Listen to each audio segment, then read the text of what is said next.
നാം എല്ലാവരും പ്രാർത്ഥിച്ച് കർത്താവിനോട് അനുഗ്രഹവും മനോഗുണവും യാചിക്കണം. കാരുണ്യവാനായ കർത്താവേ, ഞങ്ങളെ അനുഗ്രഹിച്ച് സഹായിക്കണമേ.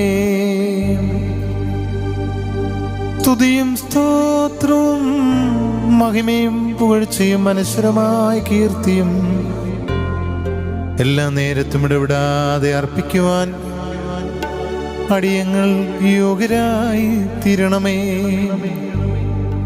പ്രകാശത്തിൻ്റെയും ഉദയത്തിൻ്റെയും നാഥനായ കർത്താവേ, ഞങ്ങൾക്ക് വേണ്ടി മരിക്കാനായി സ്വമനസാലെ നീ കുരിശു വഹിച്ചു. നീ സ്വശക്തിയാൽ സൃഷ്ടികളെ വഹിച്ചിരിക്കുന്ന ബലവാനാകുന്നു. നിന്റെ പുണ്യരക്തം ചിന്തി മനുഷ്യരുടെ പാപത്തിന്റെ കടച്ചീട്ട് കീറിക്കളഞ്ഞു. അദൃശ്യനും ഉന്നതനും സൃഷ്ടിക്കപ്പെടാത്തവനുമായ നീ തൃക്കൈ നീട്ടലാൽ ഭൂലോകത്തിന്റെ സകല അതിരുകളും പിടിയിലാക്കി. നിർമ്മലനായ നീ സ്വമഹിമയുടെ ഉദയത്തിൽ നിന്ന് മാറാതെ ഞങ്ങളെ രക്ഷിപ്പാൻ ഞങ്ങളുടെ മനുഷ്യത്വത്തിന്റെ അസ്തമയത്തിലേക്ക് വാഹനമേറുകയും ചെയ്തു. നിനക്ക് 6-ാം മണിയുടെ പ്രാർത്ഥന നടത്തുന്ന ഈ സമയത്തും സകല പെരുന്നാളുകളിലും കാലങ്ങളിലും നേരങ്ങളിലും സമയങ്ങളിലും ഞങ്ങളുടെ ആയുഷ്കാലം മുഴുവനും സ്തുതിയും ബഹുമാനവും ആരാധനയും യോഗ്യമാകുന്നു. ബഹുലോനിയോമോ സ്വതഹായ ആമീൻ.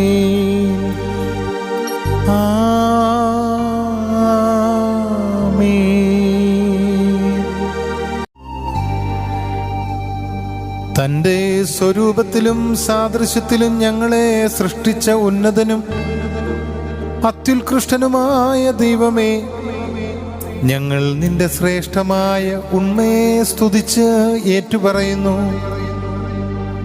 സ്വർഗീയ പിതാവിന്റെ വചനമായ പുത്ര, നിന്റെ രക്ഷയെ ഞങ്ങൾ പുകഴ്ത്തുന്നു. നിന്ദ്യമായ മണ്ണിൽ നിന്ന് തിരുമുമ്പാകെ സ്തുതിക്കാൻ ഞങ്ങളെ അനുഗ്രഹിച്ച പരിശുദ്ധ റൂഹായെ ഞങ്ങൾ പുകഴ്ത്തുന്നു. മേടമാസം 6-ാം തീയതി വെള്ളിയാഴ്ച നീ ആദാമിനെ സൃഷ്ടിച്ചു. അവൻ മഹിമയോടെ ഉല്ലസിപ്പാനും മാലാഖമാർക്ക് ചാർച്ചക്കാരനായി തീരുവാനും നീ അവനെ പറുദീസായിൽ വാഴിച്ചു. ഭൂമിയിലുള്ള സകലത്തിൻ്റെയും ആധിപത്യം വെള്ളിയാഴ്ച നീ അവന് നൽകി. എന്നാൽ 3 മണിക്ക് അവൻ മോഹനീയമായ പഴത്തിൻ്റെ അടുത്ത് ചെന്ന് അത് വെമ്പലോടെ പറിച്ച് ഭക്ഷിച്ച് താൻ നഗ്നനാണെന്ന സത്യം മനസ്സിലാക്കി ലജ്ജിച്ചു. ആദാമേ, ആദാമേ, നീ എവിടെയാകുന്നു എന്ന ദൈവത്തിന്റെ ഗംഭീരവിളി അവൻ കേട്ടു. എന്റെ നാഥാ, നിന്റെ ശബ്ദം കേട്ട് ഞാൻ ഒളിച്ചിരിക്കുകയാണ് എന്ന് മുഖലജ്ജയോടെ അവൻ ഉത്തരം പറഞ്ഞു. നീ കോപിച്ച് അനുസരണയില്ലാത്ത ദാസ, നീ നിന്റെ അവകാശം വിട്ട് മുള്ളു നിറഞ്ഞ ശപിക്കപ്പെട്ട ഭൂമിയിലേക്ക് പോകുക എന്ന് അവനോട് കൽപ്പിച്ചു. ഈ വെള്ളിയാഴ്ച അവൻ കർത്തൃകൽപ്പനയാൽ ബഹിഷ്കരിക്കപ്പെട്ടു. അവന്റെ സഹായത്തിനായി സൃഷ്ടിക്കപ്പെട്ട ഹവ്വായോടുകൂടെ ദുഃഖകരമായ ജീവിതത്തിലേക്ക് അവൻ തള്ളപ്പെട്ടവനായി തീർന്നു. നിന്റെ രാജകീയ പ്രതിച്ഛായ നശിച്ചു പോകുന്നത് നിന്റെ കൃപ സമ്മതിക്കാത്തതിനാൽ നിന്റെ സ്വരൂപമായ മനുഷ്യന്റെ രക്ഷയ്ക്കായി വചനമായ അനാദിന്തനെ നീ നിയോഗിച്ചു.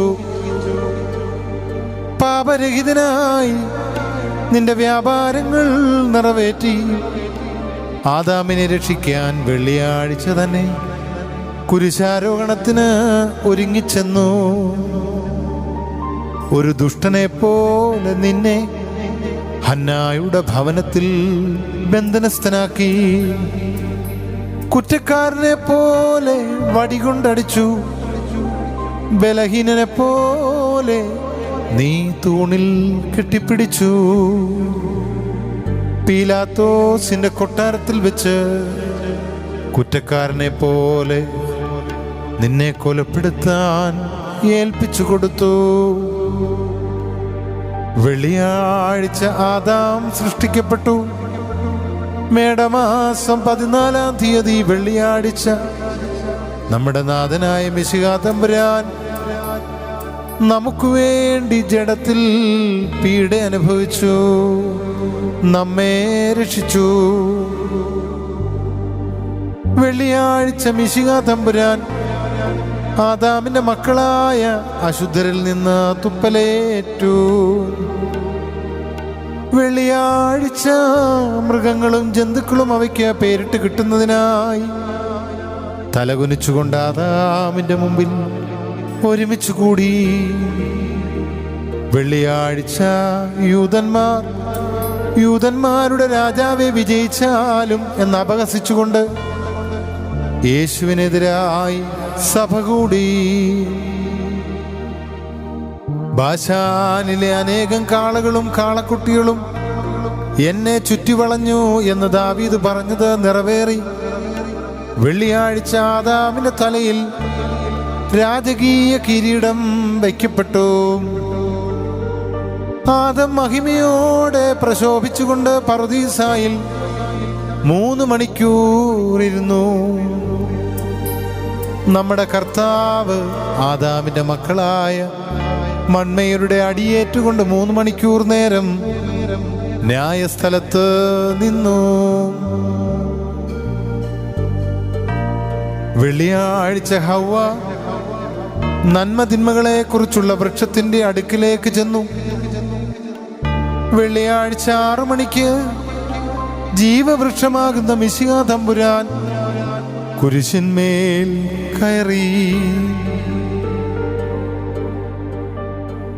വെള്ളിയാഴ്ച ഹവ്വ ആദാമിന് മരണകരമായ പഴം പറിച്ചു കൊടുക്കുകയും അവനത് തിന്നുകയും ചെയ്തു. വെള്ളിയാഴ്ച ജനങ്ങൾ നമ്മുടെ കർത്താവിന് കാടിയും കയ്പ് നീരും നീട്ടിക്കൊടുക്കുകയും ചെയ്തു. വെള്ളിയാഴ്ച ആദാം നഗ്നനായി 3 മണിക്കൂർ നേരം പറുദീസായിലിരുന്നു. വെള്ളിയാഴ്ച മിശിഹാ തമ്പുരാൻ 3 മണിക്കൂർ നേരം നഗ്നനായി കുരിശിന്മേൽ കിടന്നു. വെള്ളിയാഴ്ച മരണമുള്ളവരായ മണ്മയരുടെ മാതാവായ ഹവ്വ ആദാമിന്റെ ഇടതുഭാഗത്ത് നിന്ന് പുറപ്പെട്ടു. വെള്ളിയാഴ്ച ജീവന്റെ കാസായും ആത്മീയ പാനീയവും മിശിഹാ തമ്പുരാന്റെ വിലാവിൽ നിന്ന് പുറപ്പെട്ടു. വെള്ളിയാഴ്ച ആദാമും ഹവ്വായും പാപം ചെയ്തു. വെള്ളിയാഴ്ച അവരുടെ പാപം ക്ഷമിക്കപ്പെട്ടു. വെള്ളിയാഴ്ച അവരിരുവരുടെയും കണ്ണുകൾ തുറക്കപ്പെട്ട് തങ്ങൾ നഗ്നരാണെന്ന് അറിഞ്ഞു. വെള്ളിയാഴ്ച സത്യപ്രകാശം അവർ കുതിക്കുകയും അവർ പുതിയ ജീവൻ നേടുകയും ചെയ്തു. വെള്ളിയാഴ്ച ദുരാഗ്രഹിയായ മരണം അവരുടെ മേൽ വാഴ്ച നടത്തി. വെള്ളിയാഴ്ച മിശിഹാ വഴി മരണത്തിൻ്റെ അധികാരം പോയി. വെള്ളിയാഴ്ച ആദാമും ഹവ്വായും ദുഃഖത്താൽ തല താഴ്ത്തിക്കൊണ്ട് പറുദീസായിൽ നിന്ന് പുറപ്പെട്ടു പോയി. വെള്ളിയാഴ്ച കുരിശടയാളം അവരെ സന്തോഷത്തോടെ പർദീസായിലേക്ക് തിരികെ കൊണ്ടുപോന്നു. വെള്ളിയാഴ്ച മിശിഹാ തമ്പുരാൻ മഹത്വത്തിന്റെ വസ്ത്രം അഴിച്ചു കളഞ്ഞു. ആദാമും ഹവ്വായും വൃക്ഷങ്ങളുടെ ഇടയിൽ വെച്ച് അഴിച്ചു കളഞ്ഞ മഹത്വ അങ്കി അവരെ വീണ്ടും ധരിപ്പിച്ചു. വെള്ളിയാഴ്ച മിശിഹാ തമ്പുരാൻ സാത്താനെ നാണിപ്പിച്ച് അവന്റെ സൈന്യങ്ങളെ ലജ്ജിപ്പിച്ചു. വെള്ളിയാഴ്ച പർദീസായുടെ വാതിൽ അടയ്ക്കപ്പെട്ടു. തങ്ങൾ അതമ്പതിച്ച് നിന്ദന്മാരായി തീർന്നതിനാൽ ആദാമും ഹവ്വായും അവിടെ നിന്ന് പുറപ്പെട്ടു പോയി.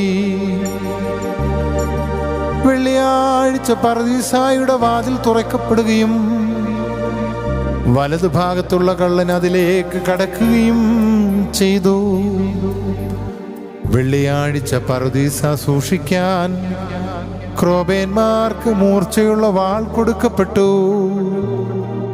വെള്ളിയാഴ്ച മിശിഹാ തമ്പുരാൻ കുന്തം കൊണ്ടുള്ള കുത്തേറ്റ മൂർച്ചയുള്ള വാളൊടിച്ചു. ശത്രുതയാകുന്ന വേലി പൊളിച്ചു. വെള്ളിയാഴ്ച ആദാം പുരോഹിതനും ദീർഘദർശിയുമായി തീർന്നു. വെള്ളിയാഴ്ച യൂതന്മാരിൽ നിന്ന് രാജത്വവും പൗരോഹിത്യവും ദീർഘദർശനത്വവും എടുത്തു കളഞ്ഞു. വെള്ളിയാഴ്ച ആനന്ദകരമായ പർദീസായിൽ നിന്ന് ആദം ശാപഭൂമിയിലേക്ക് ഇറങ്ങിപ്പോയി. വെള്ളിയാഴ്ച മിശിഹാ തമ്പുരാൻ മണ്ണിൽ ഉറങ്ങിക്കിടന്നവരുടെ അടുത്തേക്ക് ഇറങ്ങി പാപമൊഴികെയുള്ള എല്ലാ മാനുഷിക വ്യാപാരങ്ങളും മിശിഹാ തമ്പുരാൻ നിറവേറ്റി. മരണത്തെ താൻ ബലാൽ ജയിച്ചു. പാപത്തെ ശിക്ഷയ്ക്ക് വിധിച്ചു. ആദാമിനെ സംസ്കരിക്കുകയും മൽക്കിസദേക്ക് പൗരോഹിത്യ ശുശ്രൂഷ നടത്തുകയും അബ്രഹാം പുത്രനെ ബലി കഴിക്കാൻ ഒരുമ്പിടുകയും ചെയ്ത സ്ഥലത്തു തന്നെ നമ്മുടെ രക്ഷകനായ യേശു തമ്പുരാന്റെ കുരിശുമരം നാട്ടി. രഹസ്യപൂർണമായി ചോരയും നീരും ആദാമിന്റെ വായിലേക്ക് ഇറ്റിറ്റു വീണു. നമ്മുടെ അടുക്കൽ നമുക്ക് വേണ്ടി താൻ ചെയ്ത വ്യാപാരത്തിനു വേണ്ടി നാം തനിക്കും തന്റെ പിതാവിനും പരിശുദ്ധാത്മാവിനും സ്തുതിയും സ്തോത്രവും സമർപ്പിക്കും. ഹോശോ വബുകുൽ സ്ബാ ലവൽ മേ ആ